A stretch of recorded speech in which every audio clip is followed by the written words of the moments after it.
It's another week in the For Your Reference household, but it is the first. We have broken the For Your Reference matrix, friends and lovers, with OT Loose Pill Pocket Morpheus in covering a reality show.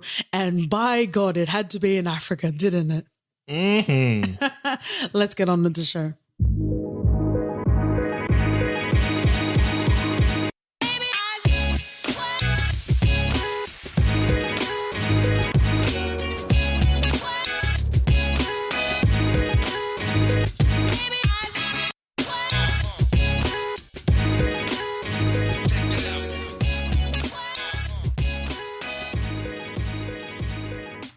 Jumbo, friends and lovers.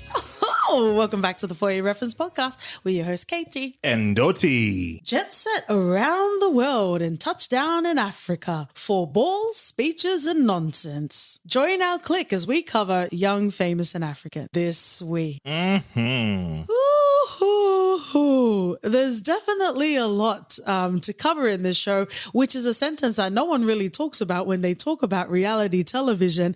Wow. Well, I guess before we get started, OT, let's just talk about reality television in general, because again, this is the first, and we'll see, I guess, if this format works to cover it moving forward.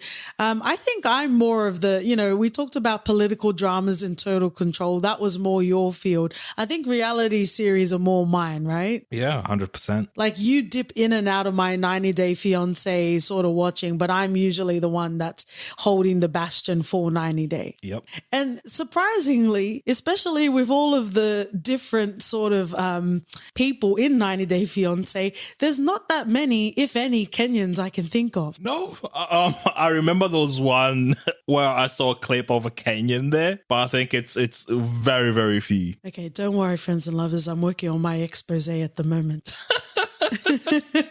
I'm deep into research, just like the detective from South Park. But I think for the most part, I watch the most reality television. The Circle on Netflix, since we're talking about Netflix. Married at First Sight got a bit ridiculous because it's not about people trying to find love anymore. I like it. And, for someone that really enjoys Mads Mikkelsen and his grief riding on a bicycle, for someone that really likes sad, lonely films, I kind of enjoy the removing of the layer of pretension when it comes to reality TV shows. I think that's why I like it so much. How about you, OT? Yeah, like you said, I don't dabble in reality TV that much, but when I do, it's either because of some ridiculousness. But overall, if it has some value, or it's just one of those days where you feel like you need to switch off, I don't mind it. It has a space. It definitely has its own people like Katie here. So I really don't mind. Well, you're speaking about own people like Katie. We've got own people like OT in this show. All right, well, let's give first impressions to this show. I will definitely confer to you to go first, but I introduced this show only because I was minding my business on Instagram and we followed Diamond and he was talking about the show. All right, big man OT, as the residential African man on the podcast, please give us your first impressions and spoiler, I don't know, throw some champagne at your friend if you like. But give us your first impressions and how you felt about Young, Famous, and African. So I had no hopes going into this.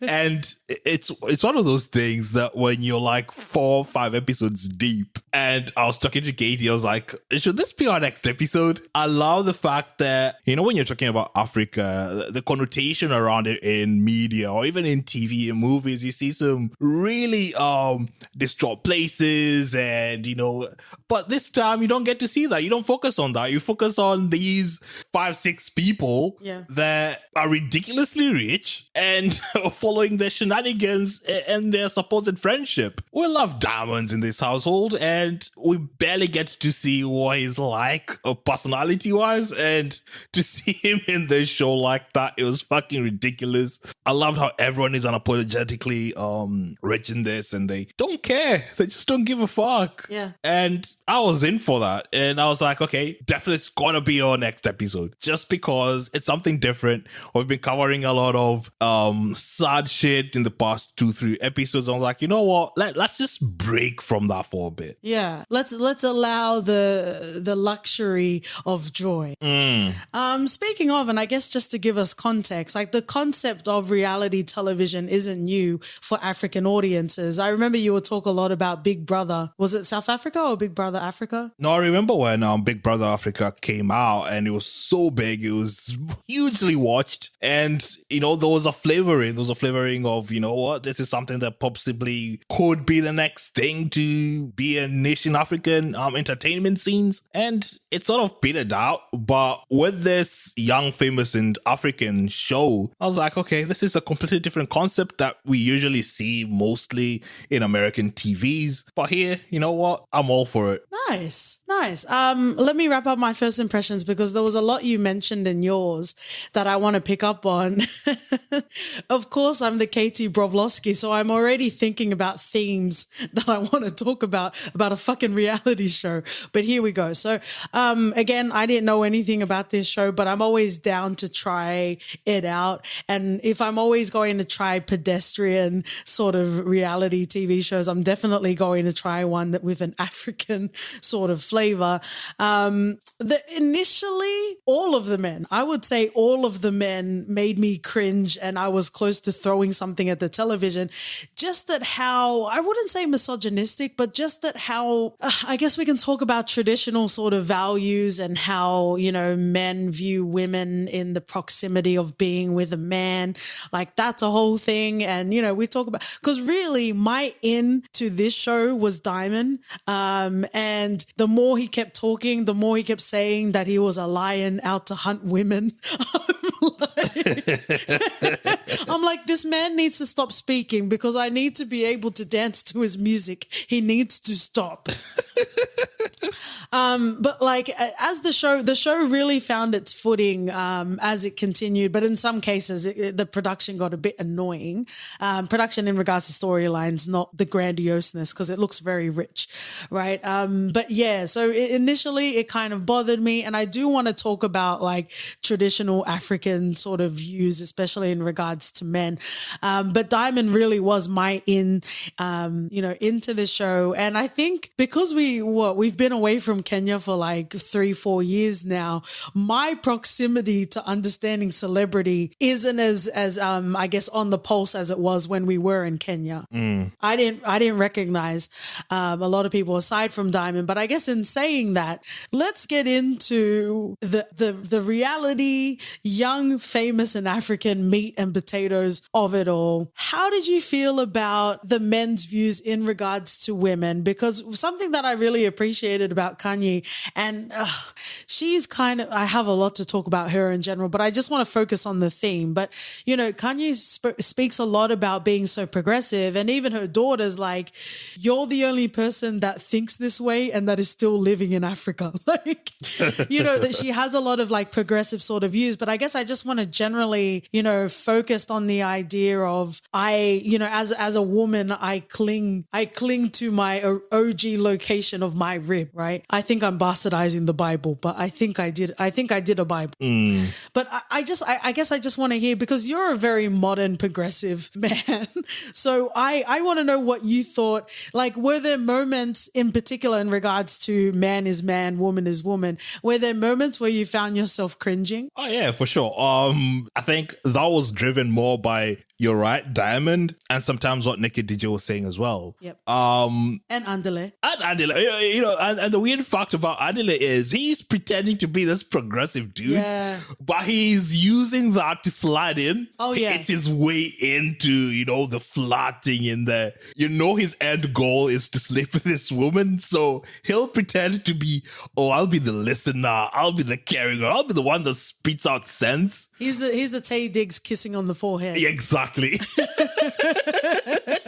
He's the male equivalent of I'm not like the other girls. Exactly. He is. And he's the one with 3 baby mamas. Yeah.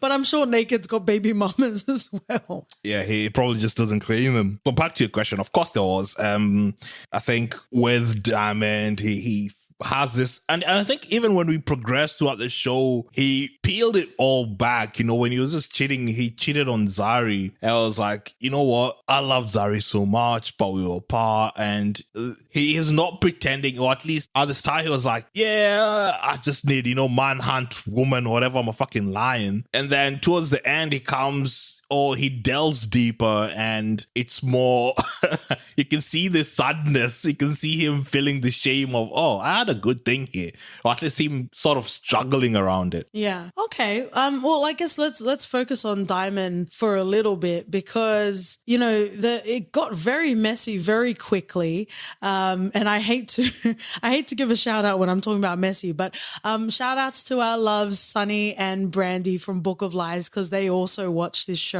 as well. So I hope you're listening to this episode, but I'm sorry I mentioned you in the proximity of messiness. But in regards to Diamond, the math was not mathin', but at least he was owning it, right? He had Zari, they had 2 kids. She wouldn't go to Tanzania. That's not enough to slide your dick somewhere else, but he did end up getting someone else pregnant, right? So there's that as a whole story. However, it did bother me the way that Kanye and a lot of the women were like, they were so ready to like throw venom in his direction. Yeah. Which made no sense, because like their friend Underlay's already got 3 baby mamas, and they seemed to be like fine with that situation. They were so ready to judge him. They were so ready to scorn him, when there's so much of this situation that like is outside of Diamond as well.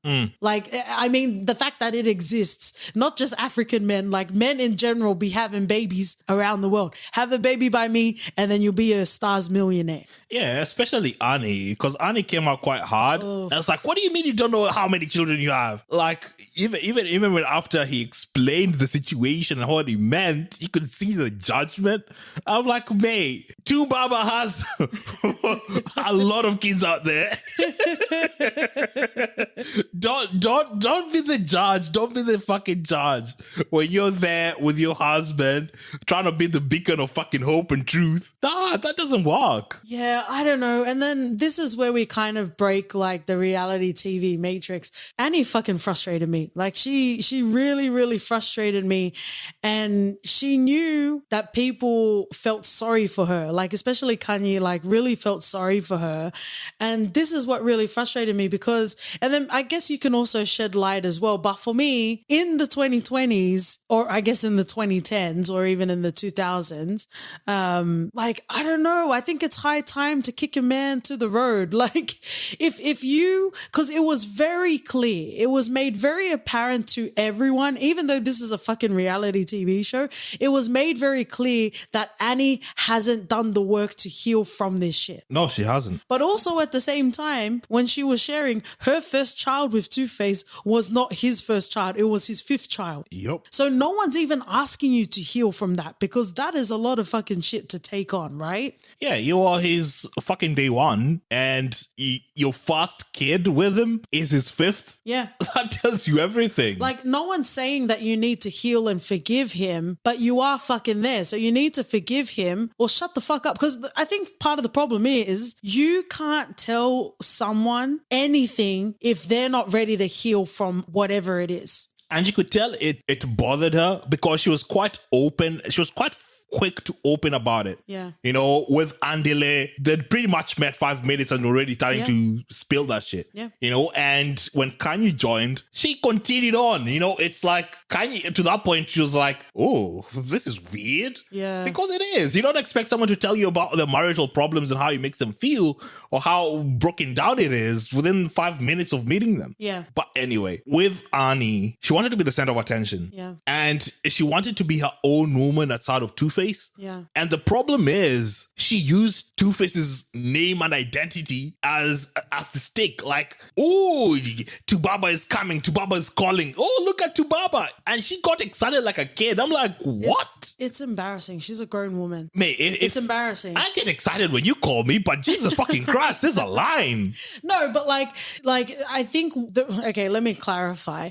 The reason why I said it was embarrassing is because she's going around here projecting onto other people, calling Kanye a bad mother, a terrible mother, you know, talking openly, like you said, about how her marriage isn't great, but then she's acting like a schoolgirl the moment he calls. That's disgusting. That's what I mean by being disgusting. Yeah, I'm with you there. Like, a lot of the things about the show that I would take away is hypocritical. Even, you know, at the start, I thought people like Kanye, Andile, even Nadia to some extent were quite decent. Yeah. Until they weren't. Yeah. And it all turned into this hypocritical, oh, I'm going to judge you because of ABC. But, mate, you've been doing the same thing throughout the whole show. Yeah, it's just because they weren't part of the core group. Yeah, and it felt, I was like, okay, the tables have quite turned, because at the start, the people that I didn't really warm to, people like Naked DJ or even Zari. Zari wasn't an issue. She was just there, but she got introduced as an outsider and sort of stayed in that space until she wasn't, and she was the focus of attention. Yeah. But it was wild how the script just flipped. Yeah, absolutely. I absolutely agree.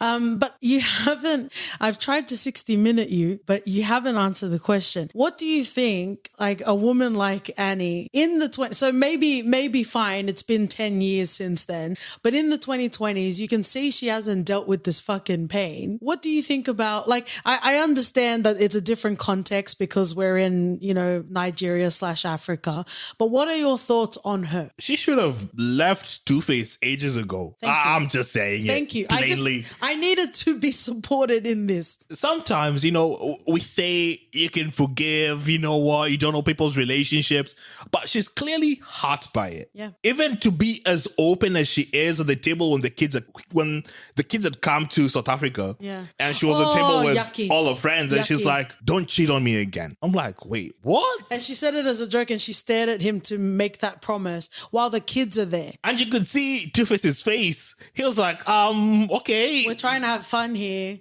Yeah, like, if you're with him, fucking be with him and forget that shit. Because at the end of the day, you keep on bringing the fact that he cheated. It's not him feeling like, ooh, now I need to slow it down, because it won't. No. It'll probably just irritate him even more, because why are you with him? Just fucking walk out. Yeah. And even when we were watching the renewal of the vows just made me roll my eyes, you know, marriage, children, do whatever the fuck you want. But let's also acknowledge that sometimes it's Band-Aid instead of cement, right? And then you were like, oh, you know, this really means a lot to her. And I'm like, yeah, but the problem is she thinks that this is going to stop the babies happening. Like, she thinks the cheating is going to happen. Like, that's the illusion. He wrote a song for me. It doesn't mean he's going to go slide it in somewhere else. And that's the thing, right? Because it takes so little effort from Tubaba's side to make Annie forget and be like a schoolgirl all over again. She's allowing herself to be swept away by him. Yeah. The thing is, when the first thing we meet, because when we first met Annie, the first thing she said, I'm not just Two-Face's wife, you know? Yeah. I'm more than that. And you're like, okay, that came out of nowhere. Why would you say that? And she spent the whole show making it clear that she was his wife. Exactly. And that's the issue, right? If you want to break free and be independent, you do that, girl. You don't have to stay there in that marriage. Out of how many cheatings? Man, 5 kids. It's not that he was just one shot with those 5 ladies. Or however many ladies there were. Well, Africa has more than one queen, right? Yeah. Well, let's talk about other queens. Let's talk about Kanye in the proximity of Annie. I think we've talked enough about Annie and Two-Face. So let's carry on. But I want to focus on the fact that Annie called Kanye a bad mother. And the reason why I want to talk about this, because again, it brings up the theme of traditional African sort of ideals and a part of the culture, and how, I guess you can say, Western culture clashes, right?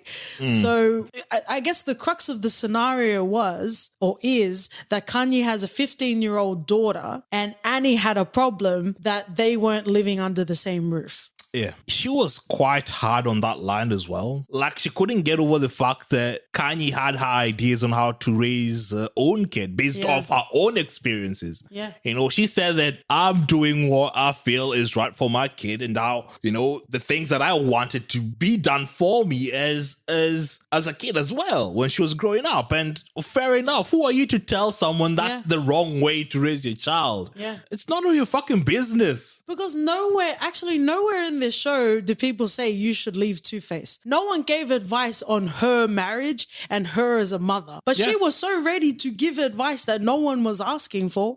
And I think that's part of the problem with culture, and that's part of the problem with religion. These people can't let other people be.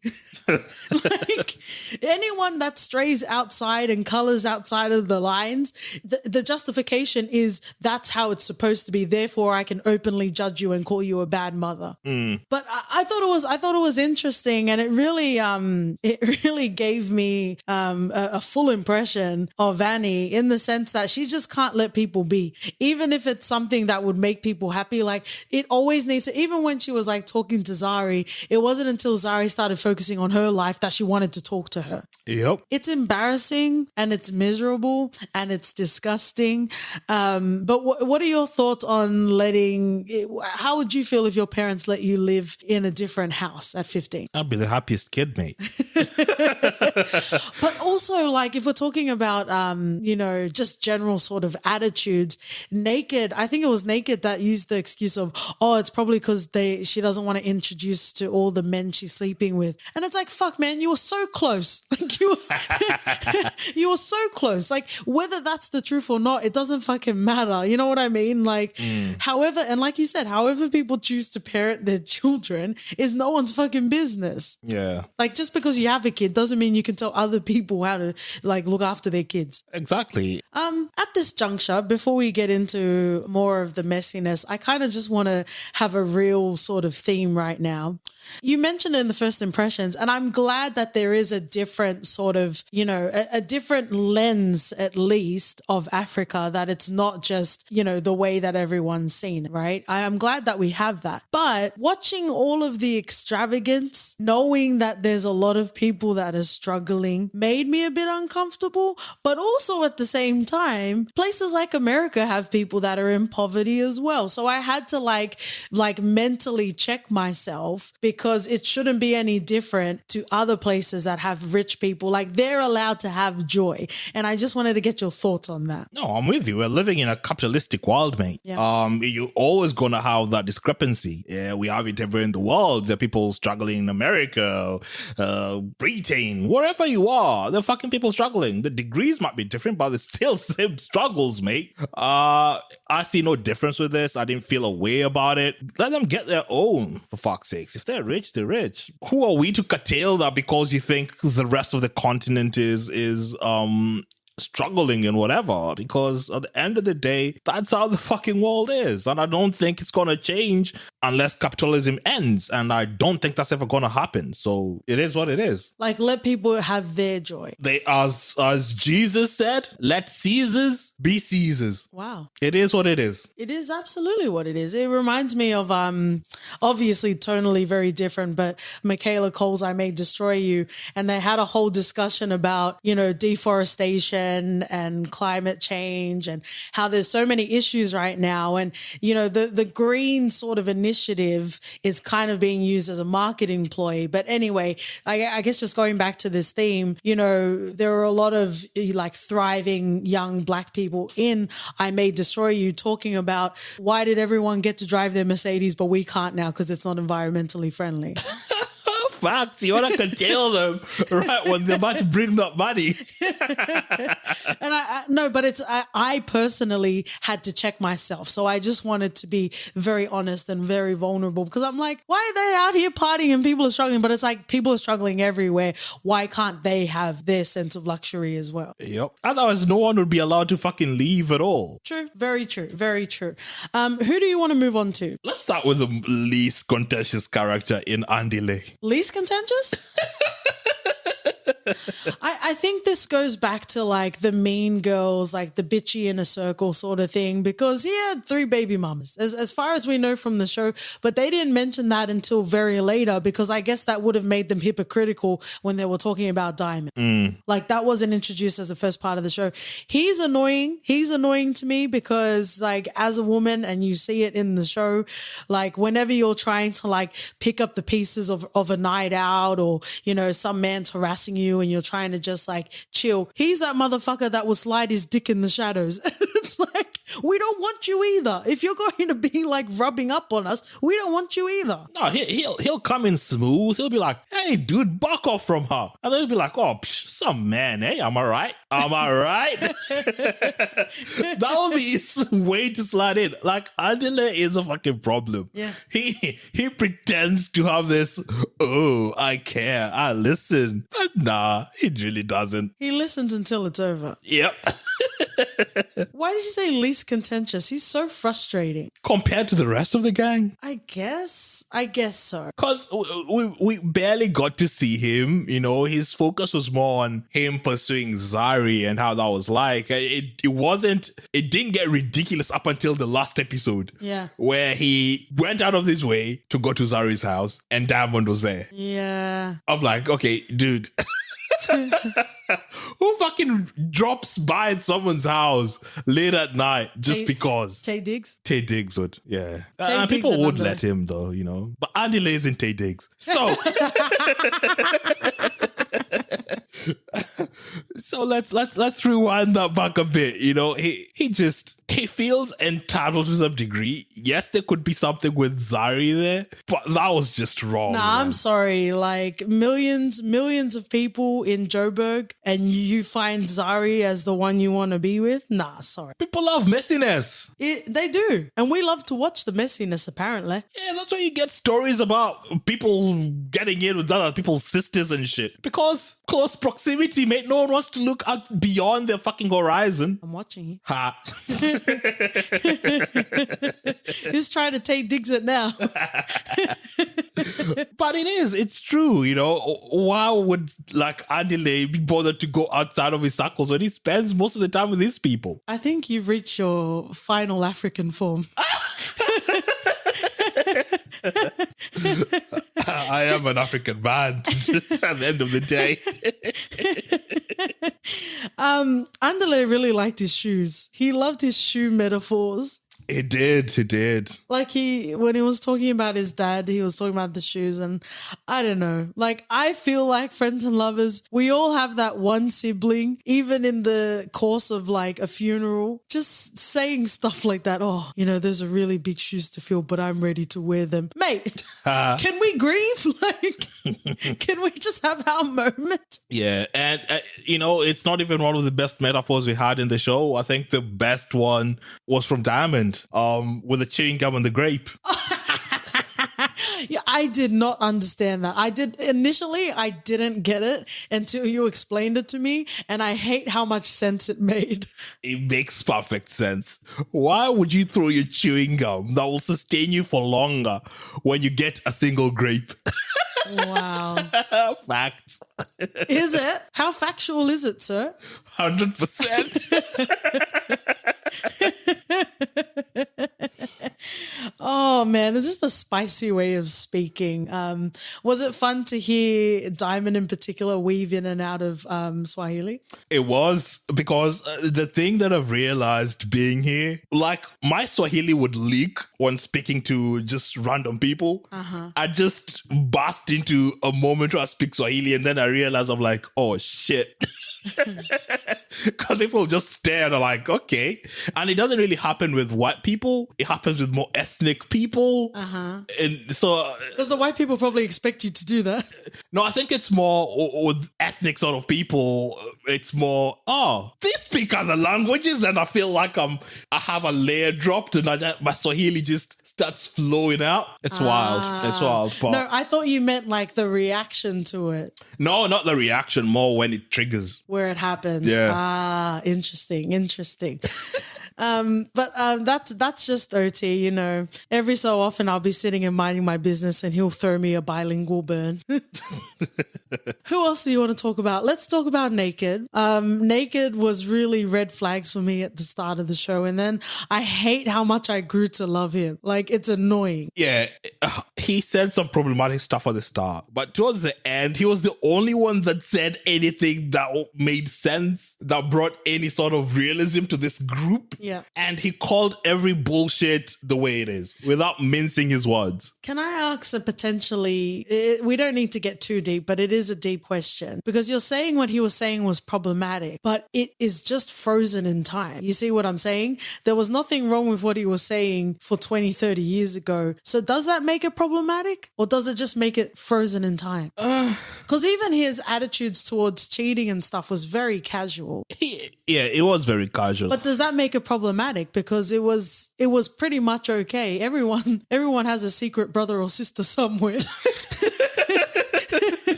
Yeah, you only find them. We only find about them in funerals and weddings and shit. Yeah. True. Like, granted, the perception he holds has been the norm for years. So, do I expect him to be different now? Yeah. Do I judge him for the way he is? No. But at least he had some redeeming qualities at the end of it. He really did flip. He did a script flip. And we got to see someone who pulled Kanye on her bullshit. Yeah. And she really did need checking. Yeah. What are your thoughts on his relationship with Kaylee? I think he's like a cat that's sick of playing with the mouse. I think he's just sick of it. Yeah, and to that point, I'm like, why don't they just break up? Yeah, maybe it's just for the show. Maybe they'll break up. Maybe it is. Because, A, he doesn't want Kaylee hanging around all the time. And he wants 3 days or 2 to 3 days just alone without hearing at all from Kaylee. I'm like, if you need 2-3 days break from your partner every week... Mate, there's an issue there. And from Kaylee's perspective, she loves Naked and she wants to be around him all the time. Yeah. Oh, now, see, I'm getting flashbacks now when he was making comments where he was saying that she was always dressed like she's a footballer. Like she's not dressed sexy. Yeah, he's coming home and he feels like he's going to bed with Ronaldo or Messi. He needs to unpack that sentence, but He does. Yeah, it was comments like that were really pissing me off. But what was really annoying was he acknowledged that he didn't want to be around her all the time or anymore. But he also got offended that she wasn't sure whether she wanted to get married, not just to him, but married at all. Yeah, he got offended about that. And he even revealed that he was turned on by fishnets and he wanted fishnets. And Kaylee did that for him, only for him to go into, to get in bed and fall asleep immediately. Yeah. I don't even put that effort. Like, seriously, there's a disconnect between that relationship. I'm glad that he was open to continue going to therapy, though. Yeah. That's progressive as shit. So good for him. Yep. And hopefully they'll untangle up whatever this nonsense is and get to the root cause of why he wants to feel distant. Because he's been married before. He's, I think, divorced twice. Yeah. So maybe he's a bit apprehensive jumping back on board, but he should be clear about that. I don't think it's that deep. I don't think he's a one-woman man. You just think he just wants his options. I think there are a lot of people that aren't one-person people. True. And I don't get why they would continue to be in a relationship, but I would say that's none of my business, but you put it on the fucking camera, so it becomes my business. Thank you very much. Who do you want to go to next? Nadia. She's a bit of a nothing to me, and she's annoying. I don't like people that get influenced by their friends. It's messy. It's disgusting. And she's like, she was saying to Kanye, why didn't you choose violence? And then she said to Zari, you just want to choose violence. And it's like, fuck off then.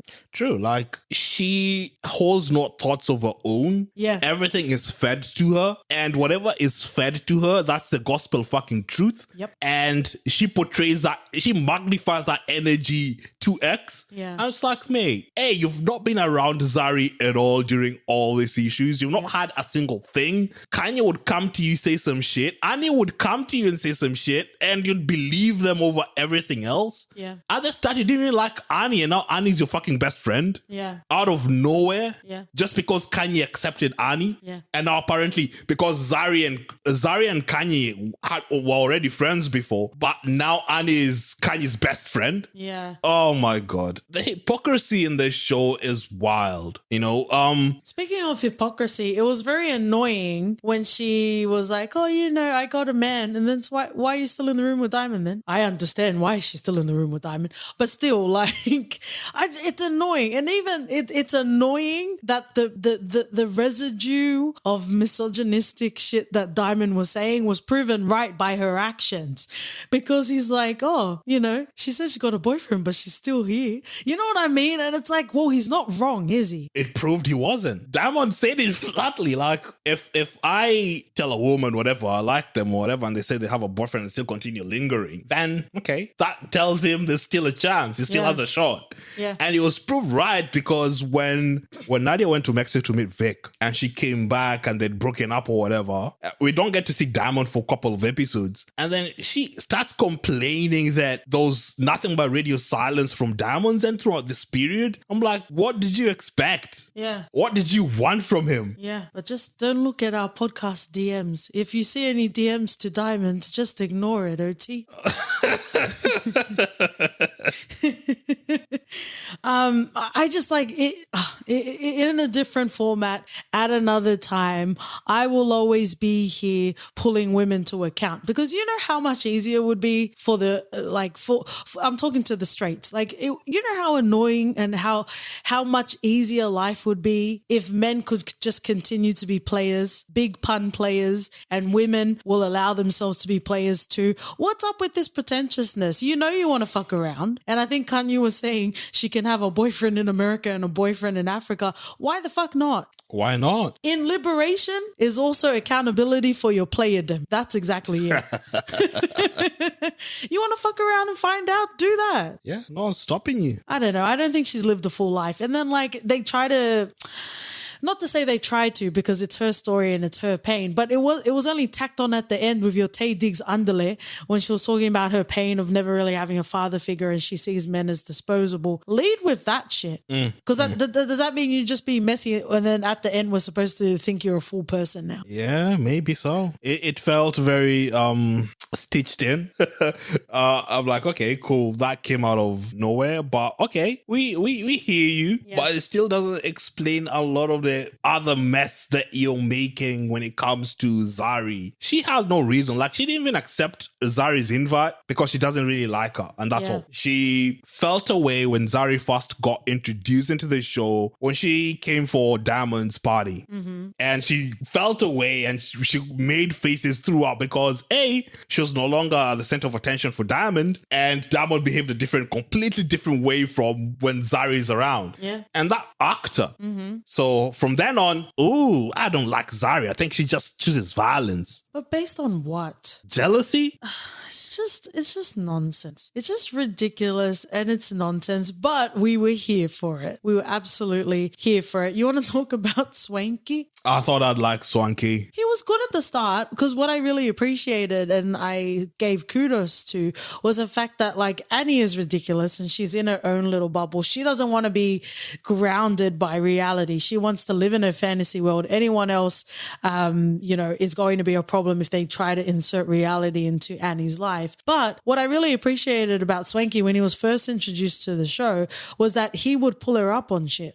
And he stopped doing that. And he started feeding into the way Nadia would do it as well. Yeah, he started feeding into Annie's bullshit. He knows Annie, apparently they're best friends forever. Yep. Cool. Then you know her real good. Yeah. And you called her bullshit at the start and then let her continue with the bullshit going forward. It didn't make sense at all. And then it gets, because I also love the fact that he felt a bit, outside of all this nonsense. I'm just gonna be the one speaking the truth in this. And then he got into the drama at the end, especially at the train when he started shouting I'm like, and then when Naked was pulling him up on it, and Naked started shouting because we can all shout.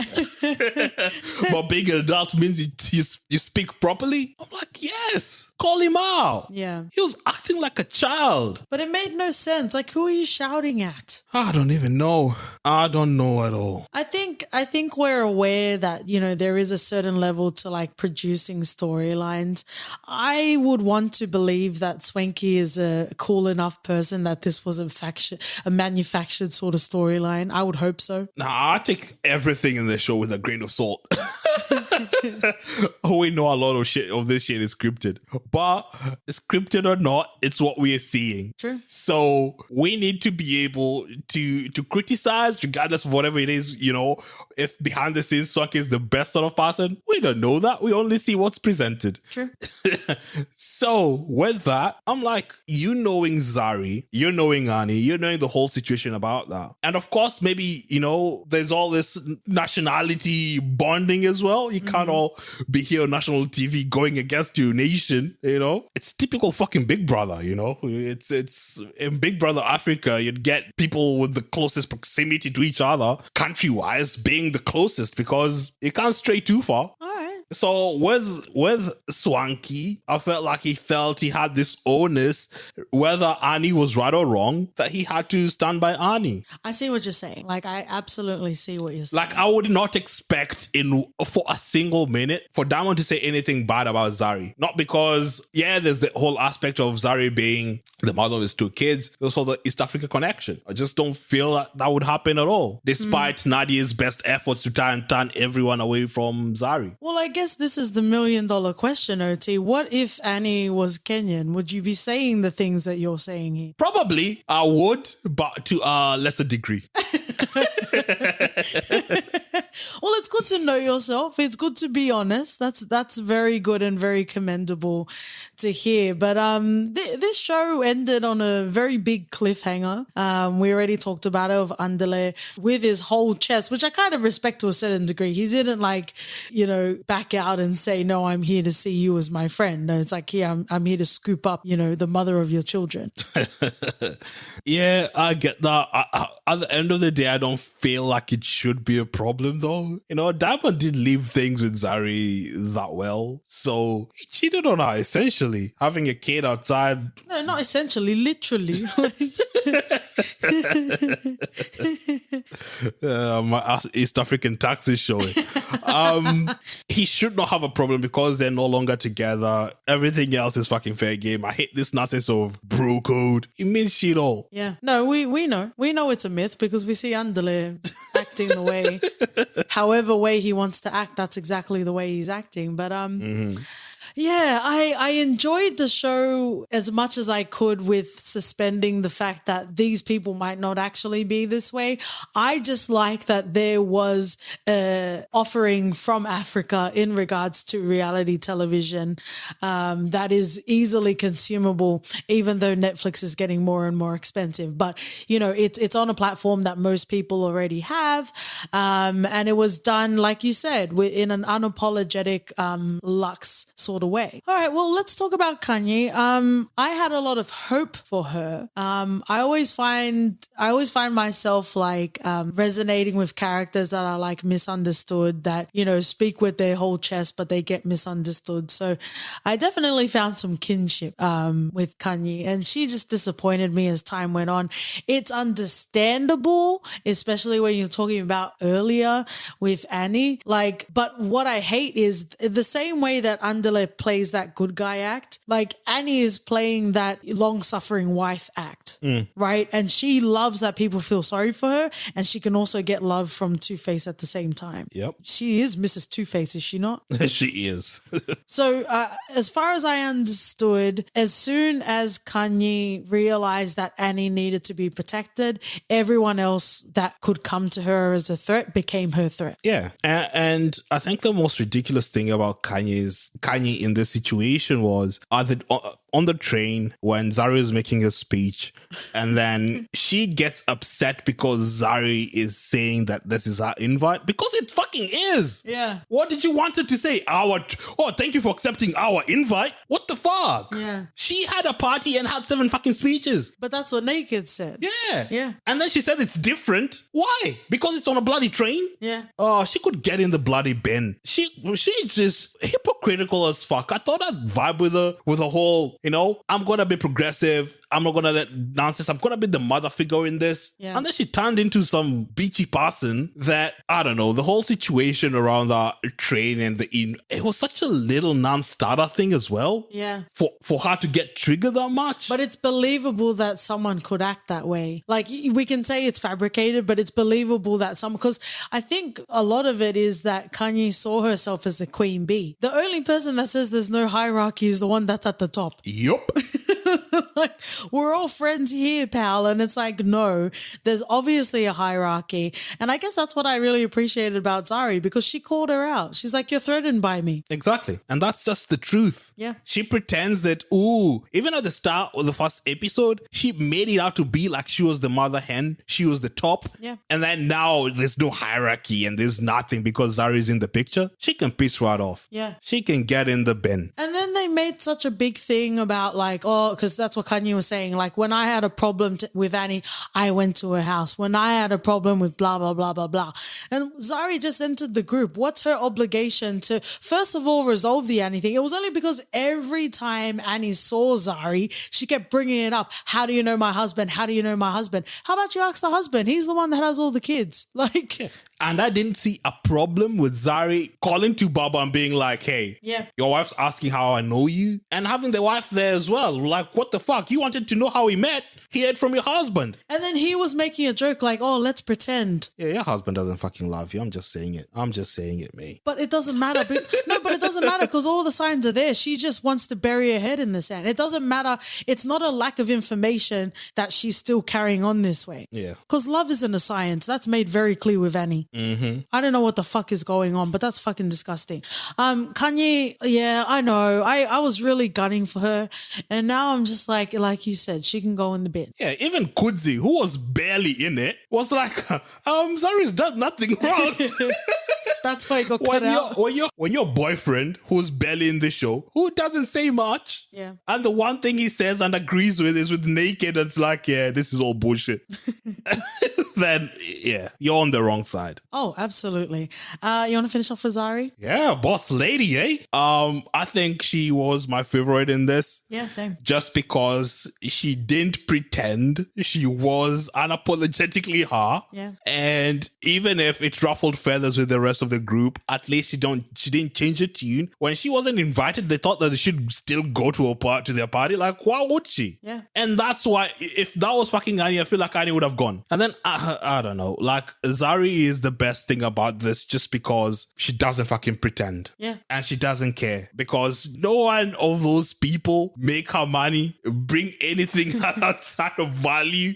So if they want to cut her out, that be it. I love when she had that little exchange with Annie and Annie was getting so mad she walked off and Zari's like, fuck you and your silly marriage. Because it is a silly marriage. Yeah, and it's only because she wasn't a part of the inner circle from day one. She became a threat. Yeah. And to me, for Nadia or whoever else they think that, we're going to kick Zari out and just hang out with Diamond, they're sorely mistaken. Yeah. Because Zari will continue to be part of that show or part of the group until Diamond isn't. Yeah. So let's see how that goes. I'm curious to see. And from a popularity thing, Diamond is the only one that fucking holds back to anyone on that show. Yeah. So let's see. I don't know. As far as I'm concerned, there is no show if there is no Diamond. Mm-hmm. You want me to sit around watching Nadia? Fuck you. I'm not. Ooh, you can retract your claws, friends and lovers, but thank you for joining us on our first iteration of a reality show on the For Your Reference podcast. Who would have known, OT? Mm-hmm. We usually stay in the realm of fiction. I think the only other time we've done a docuseries is Leaving Neverland. Yeah. And we all know how that went. Oh, let's finish off in a segment we call For Your Reference. OT. If you want to delve into some more African goodness, watch Rafiki. We covered it. We did cover it here, so I'd recommend. Yeah, as a part of Pride Month. Mm-hmm. I will stay on the vein of reality TV shows, and I would recommend 90 Day Fiancé. Swallow it. Put it in your boo hole, Of all of the men, you had to come for my brown men. Yeah. Oh, is there no tax? If you would like to do an audit on OT's East African tax, on Twitter and Instagram, we're at For Your FPod. Write us an email at hello@f4podcast.com. We're also on OT Reached His African Final Form podcast if you'd like to leave a rating and review. And we'll see you guys next week. See ya. Bye.